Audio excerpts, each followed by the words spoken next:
देखिए, एक बहुत ही इंटरेस्टिंग न्यूज़ के बारे में मैं यहाँ पे आपसे बात करने वाला हूँ, ग्रेविटेशनल वेव से रिलेटेड है। रिसेंटली एक न्यूज़ निकल के आ रही है कि एक न्यूट्रॉन स्टार और एक ब्लैक होल आपस में टकरा गए और इनके टकराने की वजह से ग्रेविटेशनल वेव्स के रिपल्स प्रोड्यूस हुए स्पेस टाइम में। और इन ग्रेविटेशनल वेव्स के रिपल्स को हमारे डिटेक्टर्स ने डिटेक्ट किया है। एक है लीगो डिटेक्टर जो कि यूएस में डिप्लॉयड है, और एक है एडवांस्ड वर्गो डिटेक्टर जो कि इटली में डिप्लॉयड है, और इसने इन डिटेक्टर्स को पकड़ा है। वो डिटेक्टर्स जो कि हमारे स्पेस टाइम फैब्रिक को अफेक्ट कर रहे हैं, एक ग्रेविटेशनल वेव सी वहां पे बहती हुई इनको नजर आ रही है। अब मुझे पता है कि आप में से बहुत सारे लोगों को जो कुछ भी मैंने बोला है समझ में नहीं आया है।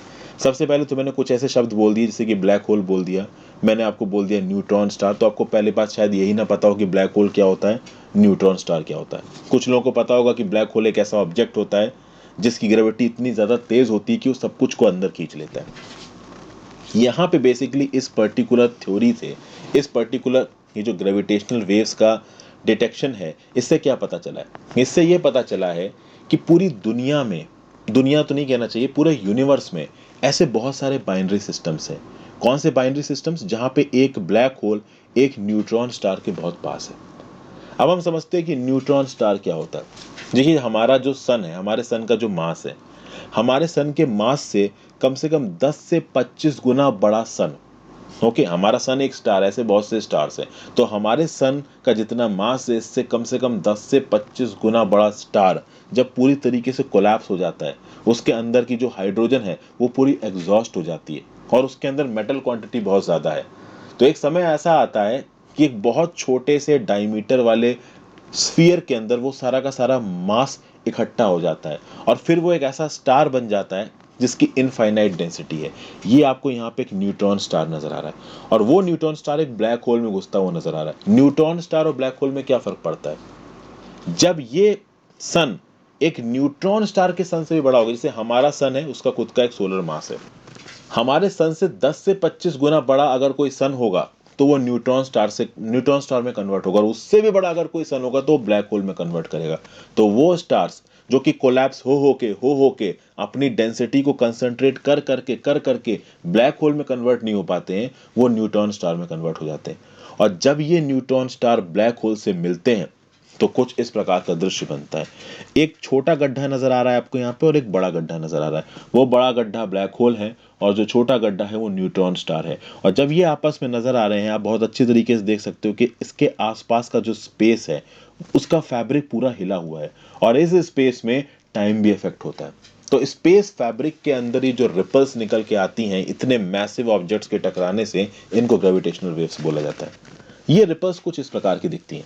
अगर मैं आपको इन रिपल्स का सिग्निफिकेंस समझाऊं, वैसे तो देखिए, कितने लाइट ईयर दूर, बिलियंस ऑफ लाइट ईयर्स दूर हो सकता है कि ये कॉलिजन हो रहा हो जिसके वेव्स को डिटेक्ट किया है वर्गो ने और लीगो ने। मान लीजिए ये स्पेस में जो रिपल्स हैं, ग्रेविटेशनल वेव्स हैं जो कि हमारे स्पेस टाइम फैब्रिक को अफेक्ट कर रही हैं, आप समझ सकते हो इनका इम्पैक्ट कितना बड़ा होगा।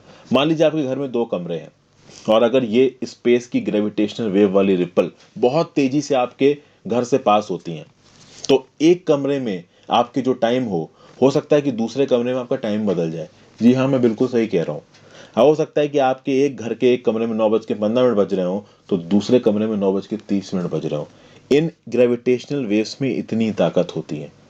एक्चुअली में ग्रेविटेशनल वेव्स किस प्रकार से काम करती हैं ये हमको पता नहीं है, बट अगर आप हॉलीवुड फिक्शन मूवीज देखते हो तो इंटरस्टेलर जैसी मूवीज में आपको रिकमेंड करूंगा, डेफिनेटली देखिए। जैसे जैसे आप एक ब्लैक होल के पास जाते जाते हैं, आपकी जो क्लॉक की स्पीड है ना, वो बहुत धीमी हो जाती है। एक ब्लैक होल का अपीयरेंस कुछ इस प्रकार से दिखता है। यहाँ पे आपको इवेंट होराइजन दिख रहा है। ये इवेंट होराइजन वो बाउंड्री है, यहां तक कोई भी मास पहुंचेगा या फिर कोई भी लाइट रे पहुंचेगी, वो ब्लैक होल के अंदर सक हो जाएगी। और ब्लैक होल के जितने पास आप होगे उतनी स्ट्रांग ग्रेविटी होगी, और जितनी स्ट्रांग ग्रेविटी होगी वो मास के साथ साथ टाइम को भी एस्केप नहीं करने देगी। तो जितनी स्ट्रांग ग्रेविटी उतना ज्यादा टाइम को वो पकड़ के रखेगी, मतलब उस प्लेनेट पे टाइम जितना पास होगा और बाकी प्लैनेट्स पे जितना टाइम पास होगा, ब्लैक होल के पास टाइम पास का रेट बहुत धीमा हो जाएगा, क्योंकि यहाँ ग्रेविटी टाइम को भी पकड़ के रखती है।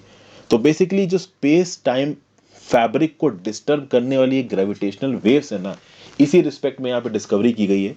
तो डिस्कवरी ये है बेसिकली कि एक न्यूट्रॉन स्टार और एक ब्लैक स्टार कोलाइड हुआ है, और इसकी वजह से जो ग्रेविटेशनल वेव्स निकली उनको पकड़ा लीगो ने और हमारे वर्गो ने, जो कि आपका इटली में। और इससे हमारे साइंटिस्ट को पता क्या चला, इससे हमारे साइंटिस्ट को पता ये चला कि जो बाइनरी सिस्टम्स है, बाइनरी सिस्टम्स मतलब न्यूट्रॉन स्टार और ब्लैक होल पास में, और ये न्यूट्रॉन स्टार और ब्लैक होल आपस में मिलते हैं। इस प्रकार के बहुत से सिस्टम्स हमारे यूनिवर्स में एग्जिस्ट करते हैं। और चूंकि हमको ये पता चल चुका है कि इस प्रकार से सिस्टम्स हमारे यूनिवर्स में एग्जिस्ट करते हैं, तो इसके बारे में और थेसिस करके और इन्फॉर्मेशन को इकट्ठा करके स्टार का फॉर्मेशन कैसे हुआ, हमारे यूनिवर्स का एवोल्यूशन कैसे हुआ और हमारा यूनिवर्स एक्सपेंड कैसे हो रहा है, इसके बारे में हम काफ़ी जानकारी निकाल सकते हैं। तो ये बेसिक न्यूज़ है। यहाँ पे लीगो ऑफ यूएस और advanced Virgo detector of Italy याद रखना, न्यूट्रॉन स्टार क्या होता है, ब्लैक होल क्या होता है और ये ग्रेविटेशनल वेव्स किस प्रकार से काम करती हैं, इसके बारे में मैंने एक छोटी सी जानकारी देखने की कोशिश की है। उम्मीद करता हूँ आपको वीडियो पसंद आई होगी। ज़्यादा से ज़्यादा लोगों के साथ इस वीडियो को शेयर करिएगा। मैं कोशिश करूंगा कि इस प्रकार की छोटी छोटी इन्फॉर्मेटिव वीडियोस आपके लिए लेके आता रहूँ। Have a great day, good bye. Instagram पे जरूर फॉलो कर लें।